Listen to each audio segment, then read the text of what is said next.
Hello, my YouTube friends. Thanks for joining in tonight. Ah, we appreciate each and every one of you as always. Please bear with me. I've been trying to work on my lighting in here, man, so I don't have to wear my sunglasses all the time. So I'm still working on that. But tonight we got some exciting, great things, man. I keep getting asked, what is the best podcast microphone in 2021? This is going to be a part two, and I've got to do this because I love these microphones. Microphones. I love doing reviews on microphones. I am a microphone collector. So if this is sounds like something that you enjoy, man, hit that subscribe button right down snare and wrap it up on that baby and come on in because we got a lot of great things going on here at the Audio Master Show. And one is tonight we're going to be talking about microphones. It's my favorite thing to talk about, man. But I tell you what, man, there are a few out there that's been out there for a long, long time. And I just love each and every one of them. I've got a few of them, and I want to share with you tonight some of my favorite podcast voiceover microphones and things like that. Now, a few of them I don't have in my studio anymore, but I did work with them. So I'm going to start around the $100 level and then go all the way up to around $1,000. And it just depends on what you want to spend and aesthetics, basically, because all these microphones that I'm going to be talking about tonight are professional microphones and have been used in every studio pretty much worldwide, all over, and enjoyed by many, many top engineers. And so you've heard these microphones on every album that you've ever heard or listened to, some of your favorite bands, even those bands back in the 60s, Led Zeppelin, The Doors, all those great bands use some of these microphones. And I wanted to talk about them tonight just simply because, it's kind of hard to believe here we are in 2021 and we're using microphones back in the 60s, man, and even further back. I gotta laugh about it, man, because it's just so neat to think that these mics have stood the test of time and have been proven timeless over and over and over and over again in every studio. And I'm real leery about new microphones. And just because, not that they have some great microphones out there, and I'm going to be talking about one tonight. But I'm telling you, man, it's hard to beat some of these mics that's been out there for many, many years in the studio. So let's start at the lowest level microphone, which is, I thought I set it down right there. It's behind me, guys. I'm sorry about that, but it is this microphone right here. This is the Shure SM57. Now, this is 80 something dollars. I want to say I seen it for $82 on Amazon, which it seems like they went down on the price. But let me tell you, the quality is still there. Now, I do have an extra little pop filter right here that I got. And you're going to want this, baby. I'm going to put a link down there below for you guys to find this one. This one's made by Shure microphones. That way to just get right to the chase. You won't have to look for this thing all over because there are some other ones out there that look like this one, but they're not made by Shure. So anyway, it'll just bring you right to the link. You can grab one of these babies. It's like $12 or something like that, but well worth it, man, if you're going to be doing podcasts and speaking in this thing. But like I say, it's about $82 for this one, and it is a very, very great microphone. And here's the thing: if you don't use it on your podcast, if you decide to get something more aesthetically pleasing for your studio, you can always use this bad boy on mic and instruments and snares and all kind of great things like that. It is going to be a great microphone for you for under $100. So this is what it looks like with the pop filter on there. It is a little bad boy powerhouse. So next in line we have the RE20, which I love this mic. This is a bad boy right here. This microphone, well, I'm jumping out of price range right here. So the next one would be the Shure SM7B. It is the microphone I am talking through right now. It is a stud in every studio. It has been Michael Jackson used it. Bruce Sweden used it in their studio when they were doing the Thriller album. It's just been around a long, long time, and it just sounds great. It just sounds really, really good. And the closer you get to this mic, the proximity effect works. And it really has that radio sound that you may be looking for in your studio, man. So, here's the thing with lavaliers and things like that. These mics look great. I mean, work great for close up stuff. But here's the thing, you're not gonna be able to put one of those mic in your amp cab.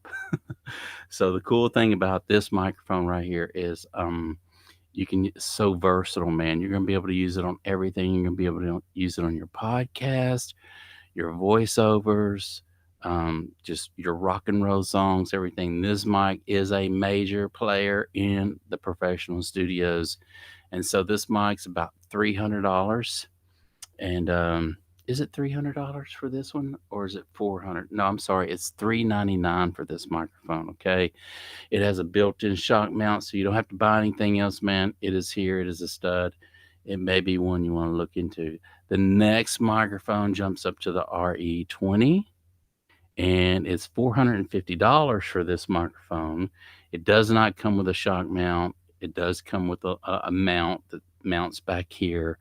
And if you don't plan on banging it around or anything or hitting your microphone, you may not need the shock mount. However, the shock mount that they sell for this sells for about $89. So that'll put you, 500 and something bucks for this microphone with the original shock mount they sell. But I bought an aftermarket shock mount, which is this puppy right here. And I was able to actually make the bands. I've got another video that I did last night or the other night on how to make these bands and make them bigger.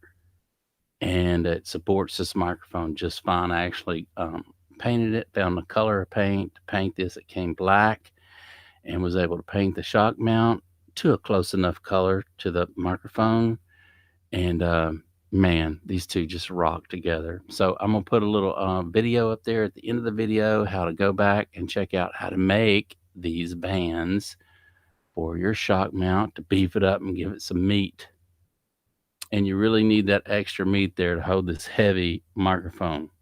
So this one will run you about 450, and then the this is the aftermarket shock mount. I think I paid like $22 for it, and then the bands were like $3, and I made them myself. So it may be something that you want to do and put in your studio and do yourself.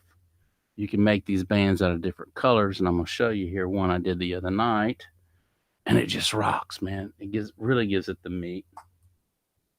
So that's the next one. Here you have another one. Oh, I wasn't going to talk about this one tonight, and I didn't even have this one listed up there.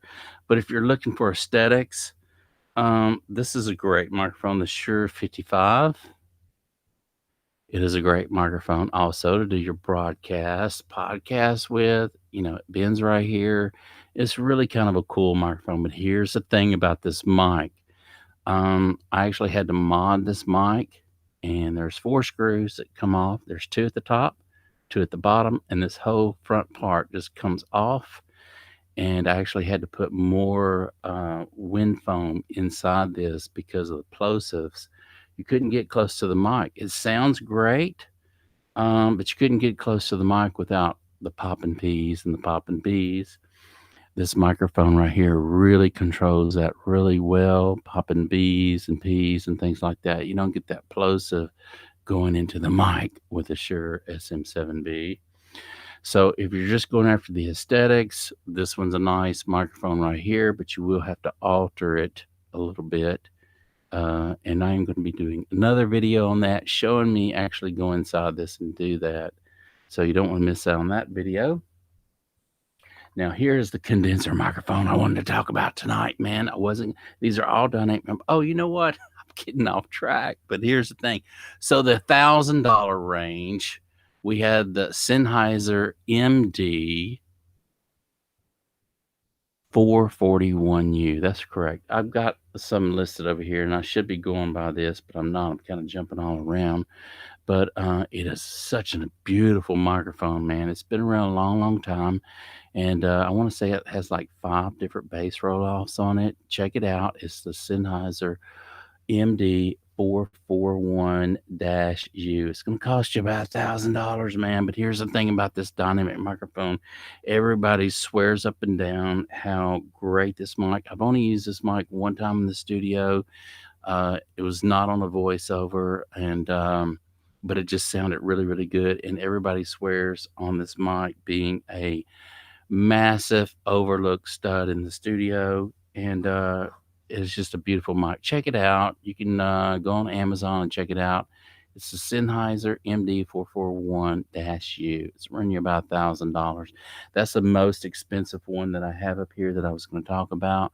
But let me jump on over to this nice condenser microphone here. This is the Stellar. Yeah, it is the Stellar. It's the vintage model.